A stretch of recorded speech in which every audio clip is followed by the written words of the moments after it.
rocher sur lequel tu peux t'appuyer, Jésus. Le roc sur lequel nous pouvons nous appuyer, Jésus. Devant toi, le rocher qui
c'est toi. Le seul que tu es venu élever ce matin, c'est Jésus. Alléluia. Alléluia. Alléluia. Alléluia. Dedans de toi-même, tu es capable de réaliser l'amour de Dieu. L'amour est une personne qui ne t'a jamais laissé. Un amour qui a donné sa vie pour toi. Un amour qui a tout donné pour toi.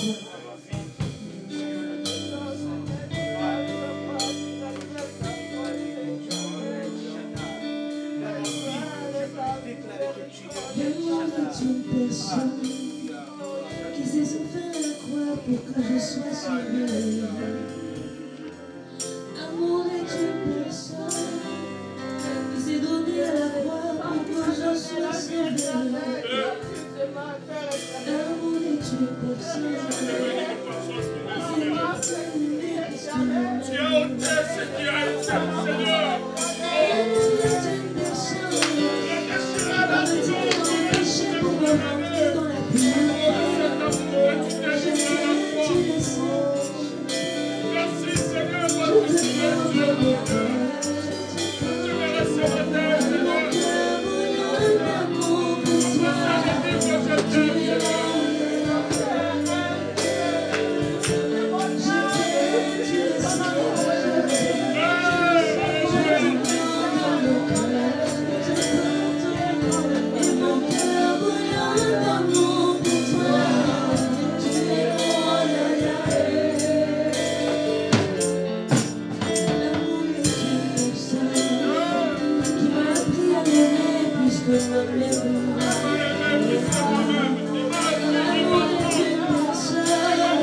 C'est pour cela, exprime-toi devant lui. Sois reconnaissant devant ce Dieu qui nous a aimés le premier. Dis-lui un mot d'amour, et dis-lui un mot d'amour. Parce que c'est lui qui nous a aimés le premier. Dis-lui seulement un mot d'amour. Tu es devant le fiancé, c'est toi la fiancée. Dis-lui des mots de parole. Dis-lui des paroles, exprime-toi comme l'Ecclésiaste. Dis-lui comme dans les classiques de chrétiens, exprime-toi devant cet homme qui nous a aimés le premier. Alléluia.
Golgotha. C'est pour cela, ce matin, j'aimerais acclamer celui qui a tout accompli à la croix de Golgotha. C'est pour cela, ce matin, j'aimerais pousser les cris de joie. Vous avez aimé le premier. C'est pour cela, ce matin, j'aimerais sauter les bras. L'agneau qui a tout donné pour nous. C'est pour cela, j'aimerais pousser la vie. C'est lui qui a tout donné. Dieu, tu es jamais pour l'éternité, Jésus. Merci parce que ton amour n'ira jamais. Alléluia. Seigneur, il est bon ce matin encore de te louer. Nous voulons te louer parce que c'est toi qui as tout à donner. Tu t'es livré, tu t'es chargé de nous. Tu nous as donné la vie. Reçois la louange, reçois l'adoration, reçois la reconnaissance. Alléluia, alléluia, alléluia, alléluia. Jésus. Soyons dans la joie, bien-aimés. Élevons ce Jésus qui est vivant. C'est lui qui nous a aimés le premier. Il s'est chargé de nos souffrances, de nos maladies. Non, il est vivant pour l'éternité. Alléluia.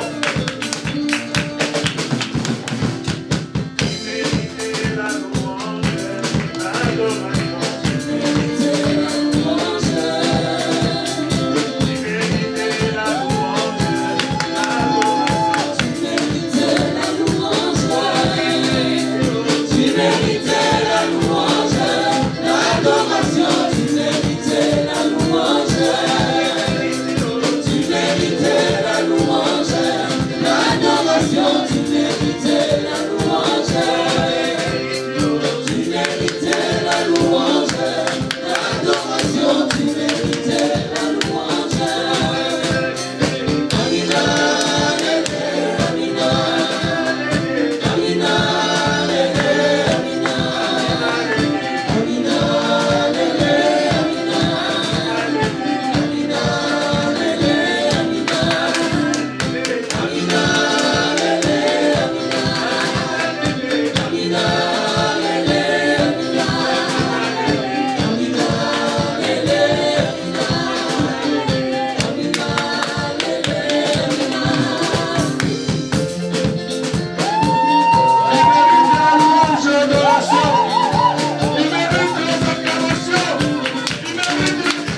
Genèse chapitre 28. Premier livre de la Bible. À partir du verset 10.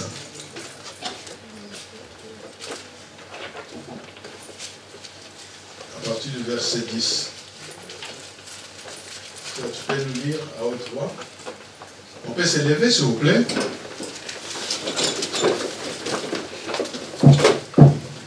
Genèse chapitre 28, verset 10, je lis au nom de Jésus. Amen.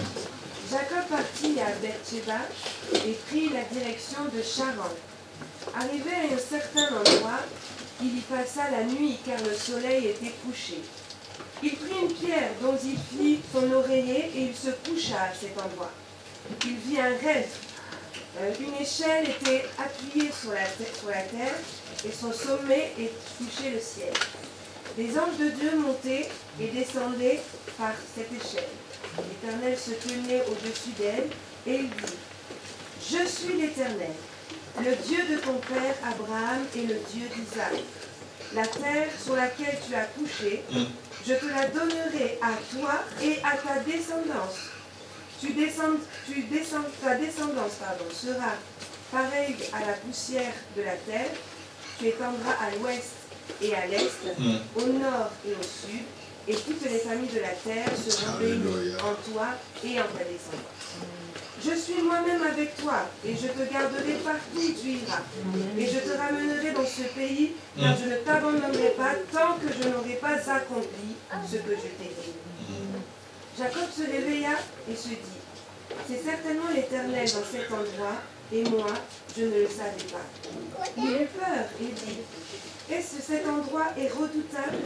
C'est ici que se trouve la maison de Dieu, et c'est ici que se trouve la porte du ciel. Jacob se leva de bon matin, il prit la pierre dont il avait fait son oreiller, en fit un monument et versa de l'huile sur son sommet. Il appela cet endroit Bethel. Mais la ville s'appelait auparavant Luz. Jacob fit un vœu: Si Dieu est avec moi et me garde pendant mon voyage, s'il me donne du pain à manger et des habits à mettre, et si je revins dans la paix chez mon père, alors l'Éternel sera mon Dieu. Cette pierre dont il fait un monument sera la maison de l'Éternel, et je donnerai la dîme de tout ce que tu me donneras. Amen. Seigneur, merci pour ce moment. Nous te prions, Seigneur, que ta parole puisse nous faire du bien. Ta parole, c'est une nourriture pour nos âmes, car l'homme ne vivra pas de pain seulement, mais de toutes les paroles qui sortent de ta bouche. Bénis ta parole, Seigneur, que ton Esprit Saint nous ouvre, Seigneur Dieu, notre sagesse, que nous puissions comprendre cette intelligence venant de ton Esprit, Seigneur Dieu. Bénis cette parole et bénis tout et chacun de nous ici présents en nous disposant nos cœurs dans le nom de Jésus. Nous avons ainsi prié et nous disons Amen. Amen. Prenez place, que le Seigneur vous bénisse.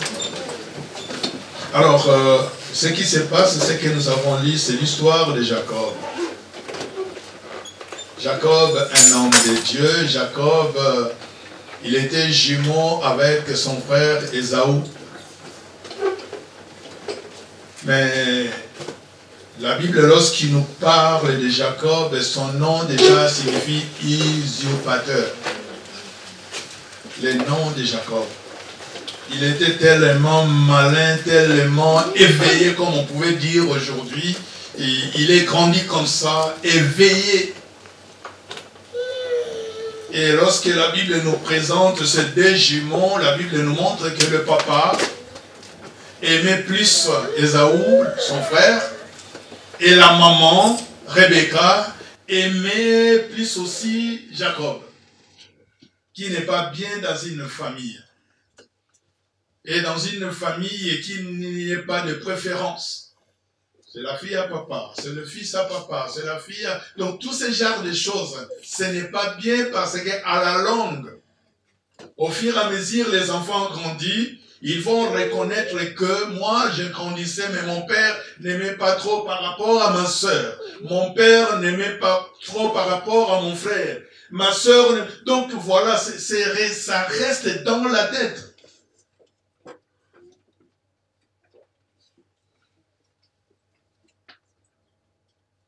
Je sais ce que je dis.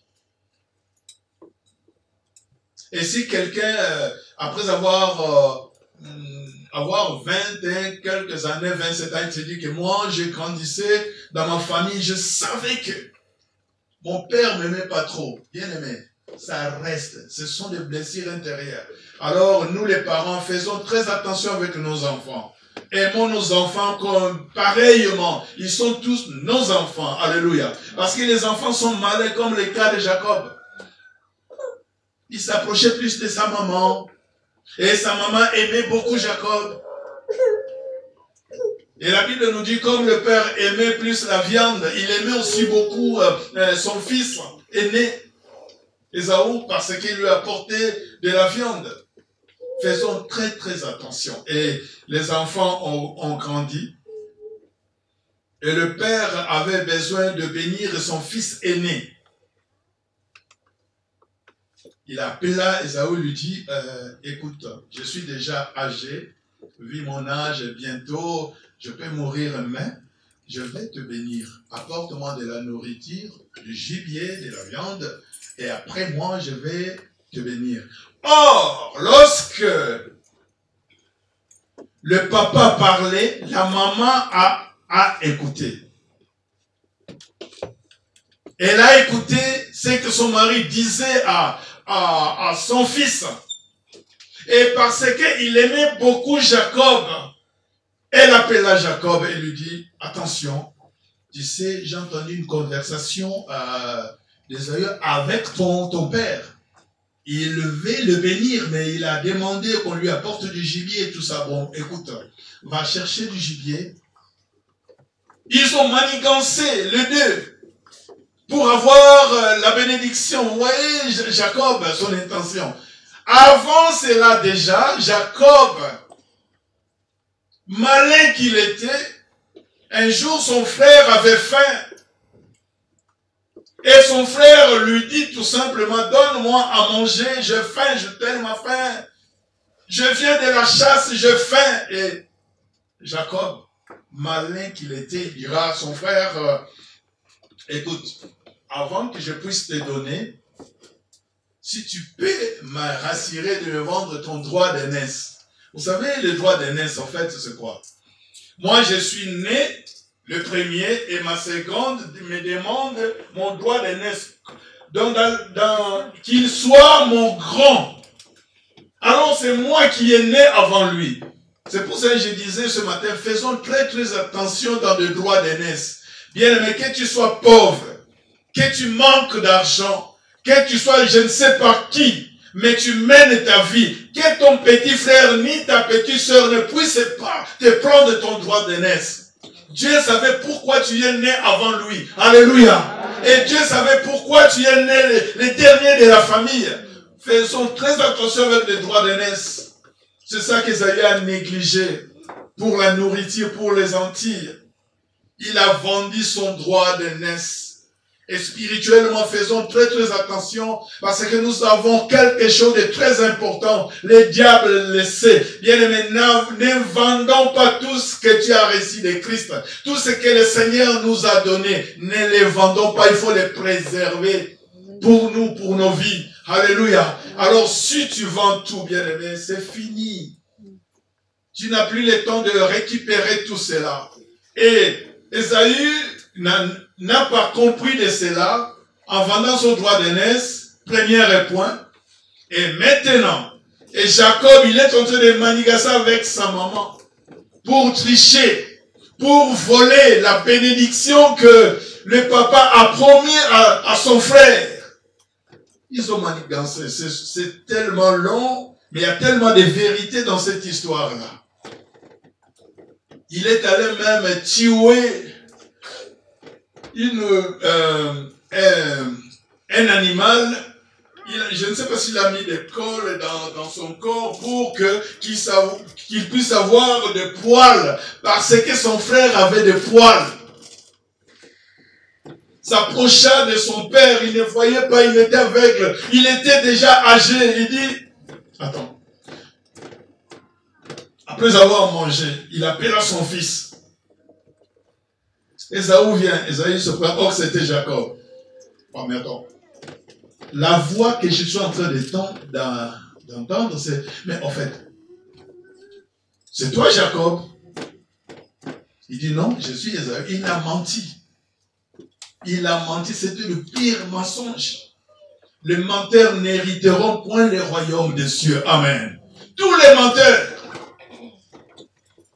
Et il dit, mais attends, le corps, je touche, c'est vraiment, c'est tué pour aller. Donc, pour le papa, parce qu'il ne voyait pas, il dit, bon, voilà, c'est Ésaü, ce n'est pas un problème, mais la voilà. Mais bon, il était fatigué. Et après avoir mangé, il a béni Jacob. Jacob a volé la bénédiction de son frère. Et lorsque le frère, maintenant, venant de la chasse, il s'est apparu, il dit, papa, je suis là. Lisons la parole de Dieu. Son père lui a dit, mais oh! Mais j'ai déjà béni ton frère. Il a commencé à pleurer. La Bible nous dit, il a crié même. Non! Mais c'était trop tard. Amen. Bien-aimés dans le Seigneur, bénissons nos enfants. Bénir quelqu'un, c'est lui dire de bonnes choses. Ne regardez pas parce que ton fils fait cela, fait cela. Non, n'a rien à voir, mais tu bénis, tu bénis. Déclarons de bonnes choses dans nos enfants. Déclarons-le, il faut le dire. Moi, je me rappelle, lorsque je grandissais, mon père me disait, il m'appelait, je ne sais pas comment je peux expliquer en français, mais à Kikongo, Mwana Pimpita, c'est dire un enfant compliqué. Donc, on peut dire aujourd'hui, dans nos langages d'aujourd'hui, c'est un enfant éveillé. Donc, il me voyait éveillé, il me voyait compliqué parce que je lui posais des questions, j'étais toujours... Donc, il en parlait. Mon fils là, bon, il y a des enfants comme ça, vous les remarquez que il est très éveillé. Et il y a des enfants qui grandissent comme ça. Amen. Et par rapport à Jacob, il a volé, droit de naissance, beaucoup de choses. Et du coup, l'atmosphère de la maison a changé. Il fallait qu'il puisse quitter la maison. Donc le papa et la maman se sont organisés pour que leur fils Jacob puisse quitter. Parce qu'il y a eu maintenant mésentente entre Jacob et Ésaü. Il fallait qu'il puisse fuir. Mais il y a eu la recommandation de papa. Il lui dira, écoute, va chez la famille de ta maman. Et là, dès que tu iras là-bas, tu vas aussi te marier là-bas. Parce que je ne veux pas que tu puisses prendre une femme étrangère dans ce pays à Canaan. Non! C'était les recommandations du papa. Et il a obéi. Et en cela aussi, j'ouvre une parenthèse. Frères et sœurs, lorsqu'on nous recommande de se marier avec une chrétienne, ou avec un chrétien, c'est pour notre bien. Amen. Aujourd'hui, on ne fait pas attention. Les garçons qui t'aiment ne connaissent pas Jésus, mais toi, tu vois seulement l'amour. Oh, c'est pas grave, maman. Il va se convertir, maman. Il va se convertir. Je vais l'amener à l'église. Bien aimé, ce n'est pas l'église qui fait convertir quelqu'un. Alléluia. Il faut que la personne accepte Jésus comme Seigneur et Sauveur. J'aime mon copain, ça fait depuis l'âge de 13 ans, on est ensemble. Non, peu importe votre affinité. Comme ils ne connaissent pas le Seigneur, c'est un danger pour toi. Et Jacob a obéi. Il devrait aller chez Laban, le frère de leur maman Rebecca. Et là, il a préparé tout. Là où nous venons de lire maintenant la parole, il marchait, et puis il était fatigué. Il dit, bon, je vais me reposer, je vais dormir. L'histoire de Jacob est commencée par là. Et la Bible nous dit que il arriva dans un lieu où il passa la nuit, car le soleil était couché. Il y prit une pierre Est-ce qu'il y a quelqu'un dans la salle? Tellement on va parler de la pierre. Il a pris une pierre. Et cette pierre l'a servi comme oreiller. Il s'est penché. Il s'est couché. Il s'est appuyé pour bien dormir. Or, la pierre symbolisait la personne de Jésus, qui est la pierre angulaire, à qui on peut toujours s'appuyer. Bien-aimé, on peut que s'appuyer sur Jésus dans notre voyage sur la terre. Parce que nous sommes que des voyageurs sur la terre. Nous sommes des pèlerins. La personne qu'on peut s'appuyer, cette pierre angulaire, cette pierre qui ne chancelle pas, c'est Jésus de Nazareth. Il s'est appuyé. Et pendant la nuit, pendant son sommeil, qu'est-ce qui s'est passé? Il y eut un songe. Et voici une échelle était appuyée sur la terre et son sommet touchant le ciel. Il a vu une échelle qui était là. Dans son profond sommeil, dans le songe, il voyait les anges descendre, monter. Amen, amen. Il voyait des anges descendre, monter dans son songe. Oh, qu'est-ce que je vois réellement? Frères et sœurs, les anges existent. Peuple de Dieu, les anges existent jusqu'aujourd'hui. Ce sont des êtres spirituels au service de Dieu et à notre service, les anges. Et il y a plusieurs catégories des anges. Si nous lisons la parole de Dieu, nous allons voir des personnages des anges tels que l'ange de l'Éternel. La Bible nous parle de l'ange de l'Éternel. Le général d'armée des anges dans le ciel, l'ange de l'Éternel, qui représente Jésus-Christ lui-même. Alléluia. Et partout, lorsque nous lisons dans l'Ancienne Alliance, l'ange de l'Éternel, il représentait Jésus lui-même. Amen. Et le seul ange que tout le monde pouvait se prosterner et tout le monde pouvait l'adorer, c'est l'ange de l'Éternel. Donc c'est Dieu, il représentait Christ. Et nous voyons aussi l'archange Michel, le chef d'armée céleste, l'archange. Ce sont des anges. Et chaque ange a son service bien établi, que Dieu il les utilisait dans son service. Comme l'ange Michael, la Bible nous dit que c'est lui qui a discuté avec le diable même. Avec le diable, ils ont discuté le corps de Moïse. C'est l'ange Michael. Et c'est lui, lorsqu'il y a eu guerre dans le ciel. Alléluia. C'est l'ange Michael qui a mené le troupe des anges pour combattre Satan avec ses anges déchus. Aujourd'hui, ce sont les démons. Les démons, en fait, ce sont les anges déchus. Ils étaient jetés par terre. Alléluia. Bien-aimés dans le Seigneur, il y a plusieurs anges. Des anges tels que l'ange Gabriel. C'est lui qui a apparu pour dire à Daniel, Daniel, tes prières se sont exaucées. Depuis que, pendant 21 jours, donc depuis que tu as prié, tu as été déjà exaucé et l'Éternel t'a répondu. Et Dieu a répondu, il a envoyé Gabriel pour aller répondre. Mais qu'est-ce qui s'est passé? Les autorités, les princes des ténèbres, ils ont arrêté Gabriel. Vous savez, c'est lui qui a délivré Gabriel. C'est l'ange Michael. Amen. Ils sont venus, ils ont libéré Gabriel et Gabriel, il est descendu pour donner la réponse à Daniel. Amen.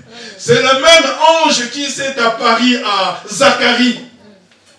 Vous connaissez l'histoire, Zacharie n'avait pas d'enfant avec Élisabeth. C'est l'ange Gabriel qui lui apparut pour lui dire, tes prières se sont exaucées. Voici, tu auras un fils. Ils ont donné des critères. Il s'agit de Jean-Baptiste. Alléluia. C'est le même ange Gabriel que Dieu a envoyé à Marie pour lui annoncer la bonne nouvelle.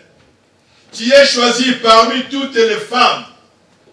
C'est le même ange Gabriel qu'on a envoyé encore vers Joseph pour le certifier. N'ayez pas peur parce que ta femme Marie, elle est enceinte. Il faut y croire. Et cela vient de Dieu. C'est l'ange Gabriel. Mais la Bible nous dit que Jacob voyait les anges qui descendaient. Il y a des séraphins, des chérubins. Ce sont des anges qui sont autour du trône de l'Éternel. Ils sont là pour adorer, pour élever. C'est pour ça que vous allez voir, il y a des chorales aujourd'hui, les séraphins. Les chérubins, ce sont des anges, les adorateurs. Amen. Et ce sont parmi les anges que Ésaïe a vu dans le chapitre 6. Il a vu des séraphins qui disaient Saint, Saint, Saint, l'Éternel des armées. Il confirmait la sainteté de Dieu. Donc les anges sont à notre service. Et lorsque nous lisons en ce qui concerne les anges dans Hébreux chapitre 1er, la Bible nous dit aucun ange que Jésus lui a dit, Dieu lui a dit que tu es mon fils. Non. Parce qu'ils sont au service. Mais ce n'est qu'à Jésus que Dieu a dit tu es mon fils. Amen. Bien-aimés, les anges sont à notre service. Et il y a des fois, nous marchons avec les anges. Rassurons-les, nous marchons avec des anges. Il vient à notre secours, il vient pour nous délivrer dans des accidents. Des anges y descendent. Je me rappelle encore lorsque le peuple d'Israël voulait rentrer à Jéricho. Rappelez bien aimé les Écritures. Josué, il a vu quelqu'un, un homme. Et s'approcha, lui dit, attends, tu es de notre ou tu es notre ennemi? Et cet homme lui dit, je suis l'ange de l'Éternel. Amen. Il était descendu pour combattre avec le peuple d'Israël. Et selon l'histoire, il y a eu des révélations. On a montré comment le mur de Jéricho était tombé. Il y avait des anges qui marchaient devant le mur de Jéricho. Et le mur de Jéricho était tombé. Amen. Bien aimés, les anges, ils sont là pour nous. Dans des délivrances, il y a des fois on ne comprend pas, les anges descendent. Alléluia. Et suivant les témoignages, vous allez voir que beaucoup de personnes ont rencontré des anges sous forme d'une personne. Ce sont des anges. Je vis une personne, après je ne l'ai pas vue. Ce sont des anges. Dieu envoie jusqu'aujourd'hui des anges. Et la Bible nous dit que Jacob s'est réveillé. Lorsqu'il s'est réveillé, il dit, mais qu'est-ce que je suis en train de vivre? Et voici, c'était né au-dessus d'elle. L'Éternel s'était né au-dessus de cette échelle, et l'Éternel lui dit, je suis l'Éternel, le Dieu d'Abraham, ton père, et le Dieu d'Isaac. La terre sur laquelle tu es couché, je te donnerai à toi et à ta postérité. Mais bien aimé, nous avons essayé de relater la vie de Jacob. Mais comment Dieu peut apparaître encore à cet homme-là qui était voleur? Dieu est Dieu. Amen. Il fait grâce à ce qu'il veut. Dieu est souverain. Dieu, il agit dans sa souveraineté, fait ce qu'il veut, comme il veut, quand il veut. Il est Dieu. Dieu s'est apparu à cet homme, Jacob. Il lui dit, je suis l'Éternel. Je suis avec toi, je serai avec toi. Et la Bible nous dit que tellement il était étonné, le verset 15 nous dit, voici je suis avec toi, je te garderai partout où tu iras, et je te ramènerai dans ce pays. Parce qu'ils étaient à Canaan. Je te ramènerai à ce pays. Ah, Jacob, ayant entendu cette parole, Jacob s'est réveillé de son sommeil et il dit certainement, l'Éternel est en ces lieux. Non. Ça, ce n'est plus le songe, non. Certainement, l'Éternel est en ces lieux. Certainement, cet homme, il est Dieu. Amen. Il y a des convictions comme ça. Et par le Saint-Esprit, Dieu nous donne des convictions. Tu vis quelque chose et puis tu réalises, non, ça vient de Dieu. Certainement, c'est Dieu qui m'a parlé. Il y a des convictions comme ça. Alléluia. Et Jacob, il était convaincu que là où il était, la présence de Dieu était là. Parce qu'il était sûr de tout cela. Et la Bible nous dit, le verset 17, il eut peur et dit que ce lieu est redoutable. J'aime cette parole. Que ce lieu est redoutable. Donc, cette pierre-là que j'ai utilisée, c'était la présence de Christ lui-même. Alléluia. C'est le rocher. Il était là avec moi. Oui, certainement, la présence de Dieu est là. Je donnerai cette place. Je donnerai le nom à cette place. Je donnerai ce nom. Bethel. Ça sera la maison de Dieu. Bethel signifie la maison de Dieu. Parce que ce qui s'est passé dans cet endroit, c'était Luz. Mais lui, il change le nom de cet endroit. Bethel. Bethel signifie la maison de Dieu. Bien-aimé, moi je crois à la présence de Dieu dans sa maison. Je crois. Alléluia. Bien-aimé, je me rappelle du Seigneur Jésus, comment il donnait l'importance dans les temples. Comment il aimait les temples. Comment il a chassé ces vendeurs qui étaient dans les temples. À tellement il était énervé avec son fouet Dieu que la maison de mon père ne sera pas appelée la maison des voleurs. Bien-aimé, donnez l'importance dans cette maison.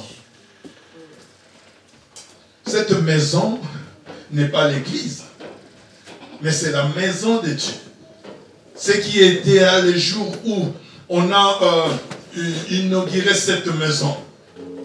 Nous avons laissé cette maison entre les mains de Dieu.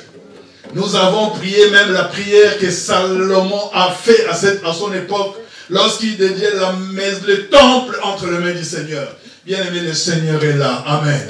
Cette maison est redoutable. Dans ta présence, la présence de tout et chacun de nous, la présence de l'Esprit Saint qui est au milieu de nous lorsque nous nous réunissons, cette maison est redoutable. Amen.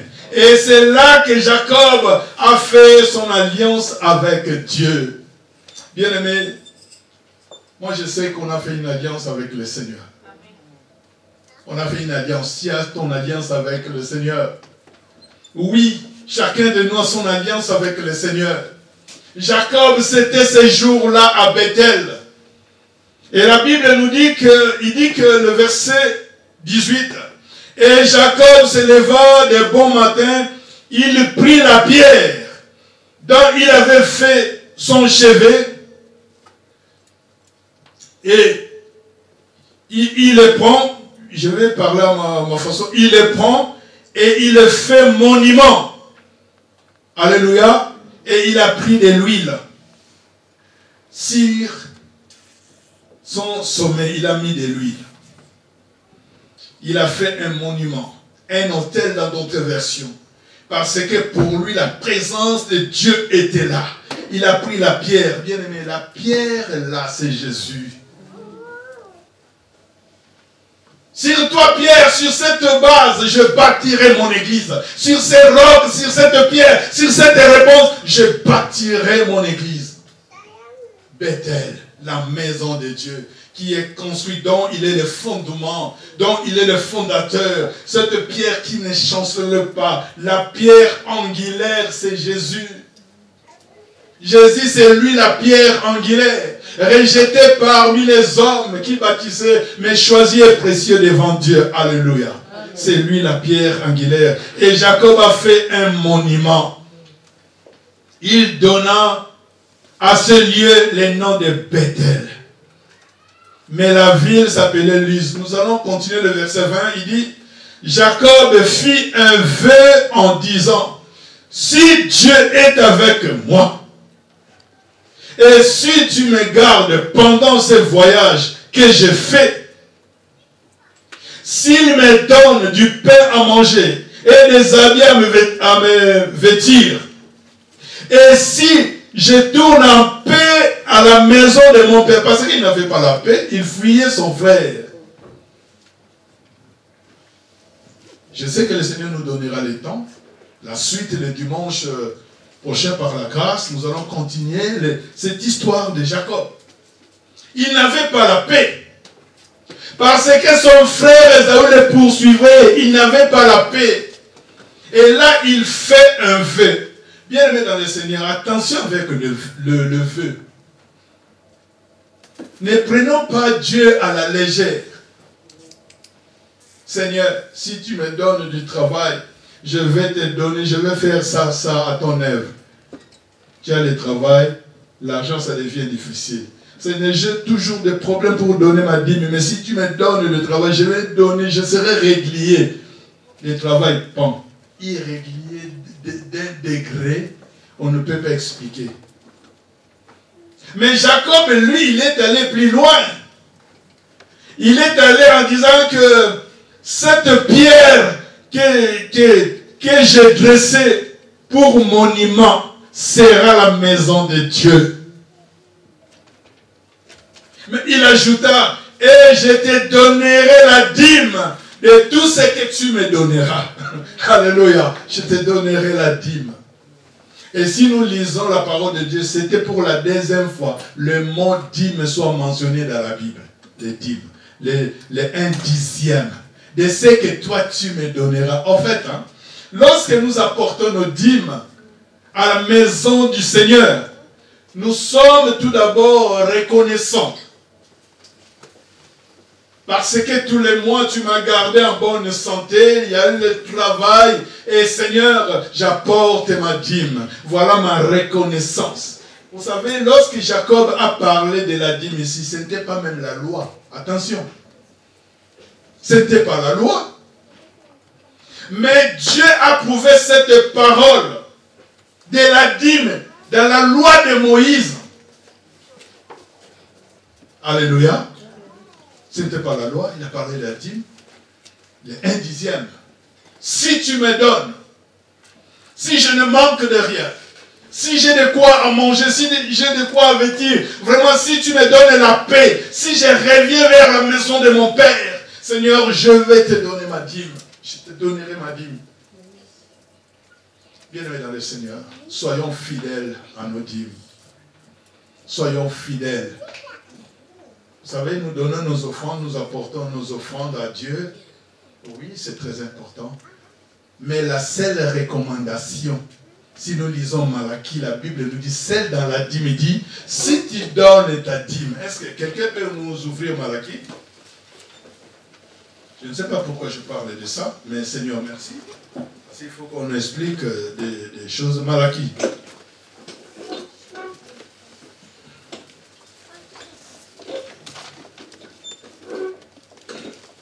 La Bible nous dit dans Malachie 3, verset 10.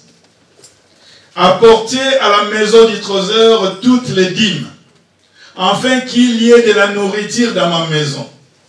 Après, mettez-moi de la sorte à l'épreuve, dit l'Éternel des armées, et vous verrez si je n'ouvre pas pour vous les écluses des cieux. Et si je ne répands pas sur vous la bénédiction en abondance. Je voulais tout simplement dire, nous donnons nos offrandes, mais si tu donnes ta dîme, tu as le droit de les réclamer devant Dieu. Dans tes prières, Seigneur, moi, je donne ma dîme. Alléluia. Je donne ma dîme. Mais si tu ne donnes pas de dîme, mais si tu donnes ta dîme, tu es réglé dans tes dîmes, bien-aimé. La Bible nous dit, mettez-moi de sorte à l'épreuve, dit l'Éternel des armées. Et vous verrez si je n'ouvre pas pour vous les écluses de bénédiction. Et lorsqu'on parle de bénédiction, ce n'est pas seulement pour devenir millionnaire, c'est faux. Ce sont des faux enseignements. Ce n'est pas seulement pour venir des riches, si c'est quoi donc riche. Non, ce n'est pas ça. Mais tu y es béni. Pendant 365 jours, tu n'as pas été malade.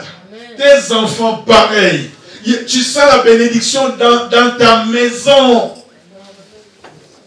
Alléluia. Tu sens, non, il y a quelque chose dans la vie de tes enfants. Ils réussissent à l'école. Beaucoup de choses, tu sens que tu es béni, sans pour autant que tu sois riche. Or, spirituellement, nous sommes riches en Jésus-Christ. Alléluia. Ah, je croyais que l'église devait comprendre cela. Parce qu'en Christ, nous sommes bénis de toutes sortes de bénédictions dans le lieu céleste. Nous sommes des hommes et des femmes bénis en Jésus-Christ. Il faut se sentir béni. Ne rentrez pas dans des pensées, mais moi toujours souffrance et souffrance. Non, pas dans cette pensée-là. Amen. Tu es béni, mon frère, ma soeur. Nous sommes bénis, des gens bénis, parce que nous avons Christ en nous. Amen. C'est ça ce qui est très important. Et Jacob a fait un vœu. Je vais lire pour vous dans Ecclésiaste pour voir par rapport au vœu. Ecclésiaste chapitre 5. Qu'est-ce que la Bible nous conseille? Ça, c'était les conseils de cet homme de Dieu, de Salomon. Ecclésiaste chapitre 5. Mais je prends directement le verset 3, verset 4. Lorsque tu fais un vœu à Dieu, ne tarde pas à l'accomplir, car il n'aime pas les insensés. Accomplis le vœu que tu as fait. Ça, ce sont des conseils. Mieux vaut pour toi de ne pas faire un vœu que d'en faire un et de ne pas l'accomplir. Seigneur, si tu me donnes le mariage, je serai fidèle à l'église. Je vais m'engager pour toi. Seigneur, si tu me fais ça, si tu fais ça, si tu fais ça, tu fais le vœu dans tes prières. Parce que Dieu, écoutez-moi bien, regarde-moi. Dieu écoute nos prières.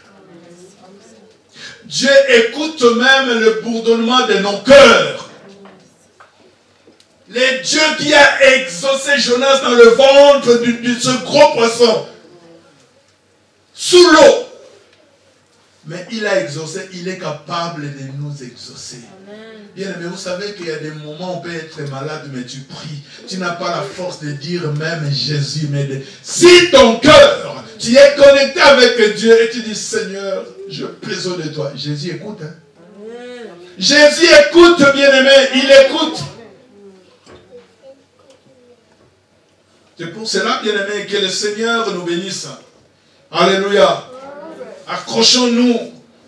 Jacob savait qu'il avait ses problèmes à lui, mais il s'est accroché à ce Dieu-là qui lui a pari. Il s'est accroché. Et nous allons voir qu'il était parti jusqu'à aller chez son oncle Laban. Et là, c'est là qu'il a rencontré Rachel. La Bible nous dit de Rachel, belle de taille. Et lorsqu'on parle de Léa, il avait des yeux bleus. C'est écrit dans la parole. Mais lui, il s'est intéressé à Rachel. Il aimait Rachel. Il se présenta devant Laban. Moi, j'aime ta fille. Laban dit, ah bon, mais c'est une bonne chose. Moi, j'aimerais aussi, si dans les langages d'aujourd'hui, j'aimerais aussi ma fille puisse se marier avec un chrétien. Mais je te demande seulement de faire le 7 ans. Tu seras ici pendant 7 ans. Tu vas travailler pour moi pendant 7 ans. Et je vais nous rappeler que la présence de Jacob a apporté une bénédiction dans la vie de Laban. Alléluia. Bien aimé, tu peux porter une bénédiction là où tu travailles. Ton patron sent qu'il y a une bénédiction parce que tu es un enfant de Dieu. Nous sommes bénis, bien aimés. Il a porté une bénédiction. Et pendant 7 ans, il a travaillé pour son oncle Laban et les jours du mariage. Pendant la nuit, lui, il était bien là, il était prêt pour accueillir Rachel. On a voilé Rachel Vous voyez, dans le Moyen-Orient, le voile descend jusqu'ici, tu ne vois pas la personne. Lui croyait vraiment que c'était Rachel. Il a pris, or c'était Léa, sa sœur. Parce que leur papa disait que, mais comment? Je ne peux pas marier la cadette, au lieu que je puisse marier l'aîné. Donc non. Et pendant la nuit, c'est là que Jacob a compris que mais c'est Léa. Les matins, il dit, qu'est-ce qui se passe? Qu'est-ce que tu m'as fait? Pourquoi moi je te demandais, Rachel, tu m'as donné Léa? Et le papa lui dit encore, si tu veux Rachel, tu dois encore travailler pour moi pendant 7 ans. Mais il a accepté, alléluia. Il a accepté l'amour. Ah, l'amour, c'est pour cela l'amour peut nous déplacer de loin. Il y a nos épouses qu'on a menées en Europe. Combien de kilomètres? C'est à cause de l'amour. Ici, il y a des sœurs. Celle que j'ai laissée là, c'est elle, il faut qu'elle vienne. C'est ça l'amour. Mais dès que les sœurs viennent ici, ils oublient tout. Hein? On a fait tout pour eux, pour venir nous rejoindre, mais rien, on n'oublie. Pas de respect, beaucoup de choses. Bon, je ferme cette parenthèse. Bien aimé dans le Seigneur, il a fait 14 ans. Pour en finir, parce que le dimanche prochain, ne manquez même pas, parce que c'est la continuité, c'est la suite de la vie de cet homme Jacob. Et on lui a donné Rachel. Donc, du coup, il avait 2 femmes. Et quelque part, il s'est marié avec sa cousine. Sa cousine. Les enfants de son oncle. Parce que Laban et Rebecca, même père, même mère. Aujourd'hui, ça ne se fait pas. Mais au Moyen-Orient, aujourd'hui, même dans l'Afrique du Nord, aujourd'hui, il se marie entre cousins et cousines. Non. Ma cousine, c'est ma sœur. Donc si tu sors avec ton cousin, c'est l'inceste. Écoutez-moi bien, c'est l'inceste. Tu sors avec ta cousine, c'est l'inceste. Il faut faire très très attention des relations entre cousins et cousines. Je vous l'ai dit. Vous allez remarquer que nous avons plus l'envie d'être avec nos cousins et nos cousines. Mais c'est là où il y a trop de problèmes. On est réservé pour une personne que je ne connais pas, mais avec ma cousine. Et c'est là où il y a trop des incestes. Amen. Voilà. Que le Seigneur nous bénisse par rapport à sa parole. Amen. Et le dimanche prochain, ça sera la continuité. Nous allons voir la vie de Jacob. Nous allons voir... Dieu a béni Jacob chez Laban. Nous allons voir que Laban ne voulait plus laisser Jacob. Nous allons voir même Dieu lui-même s'est intervenu. Nous allons voir que Jacob devient Israël. Nous allons voir le péché est entré dans la vie de Jacob. Nous allons voir l'intervention de Dieu. Nous allons voir la réconciliation de Jacob avec son frère. Donc, ça c'est dimanche prochain. Que le Seigneur nous bénisse. Nous allons prier. Seigneur Dieu, merci. Nous te rendons grâce. Nous te bénissons pour ce moment. Surtout pour ta parole. Merci parce que tu es la pierre angulaire. Tu es le fondement, Seigneur, de nos foi, de nos vies. Cette pierre qui ne chancellera jamais, c'est toi, Jésus. Nous voulons nous appuyer à toi comme Jacob, Seigneur, s'est appuyé à toi. Et cela a déclenché une bénédiction. Et cela a déclenché l'alliance de Jacob avec toi. Seigneur, merci. Bénis ta parole. Bénis tout et chacun de nous ici présents dans le nom de Jésus. Nous avons ainsi prié et nous disons Amen. Amen. Que le Seigneur vous bénisse.